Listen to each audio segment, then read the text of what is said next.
So in a lot of things that I teach, whether it be in persuasion, or if I just teach teach about the mind and teach about the neurology, you know that we have a limbic brain, a neocortex. We also have a middle brain, so we have a mesoderm, ectoderm, endoderm. So when you look at the brain and you see how we are wired for fear.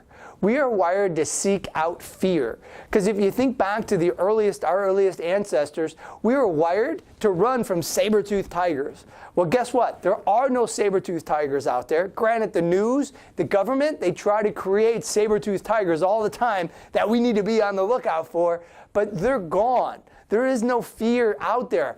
It's even, when we look at, I live in the city of Chicago. Man, knock on wood, I've never seen a gun.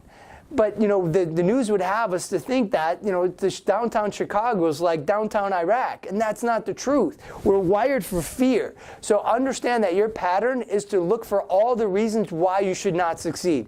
Your patterns are to be wired for all the reasons to look of fear of failure. Because your mind and your body is there to protect you. Now, it used to be to protect us from the saber-toothed tiger. Now it's to protect us from fictitious things.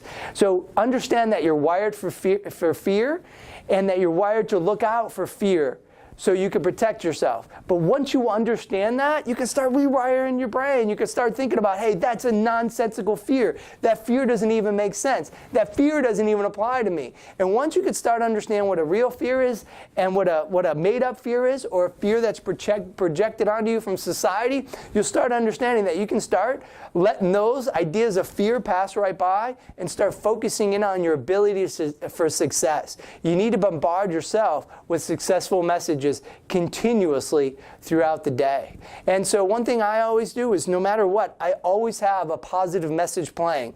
I don't really listen to music. I don't usually listen to radio. I listen to, I buy people's MP3 downloads. I buy people's audios. I pull up YouTube, because I figure that if I'm bombarding with positive message from some of the great speakers or great gurus out there, that I can control my brain and erase that fear. And so I don't look for fear in life. I look for the possibilities. I look for the opportunities. And so if you're wired for fear, all you're looking for is all the reasons that the opportunity is too good to be true. You're looking for all the reasons that your ideas could fail, because you're wiring yourself for fear. We've been wired for fear for hundreds of years. The TV wires us for fear. And so what we need to do is start, how do you fuel your mind so you can rewire yourself for success? And that's what you need to do every day. Start focusing in on, where do I find success, and how do I rewire myself so I do not seek out fear, I seek out success.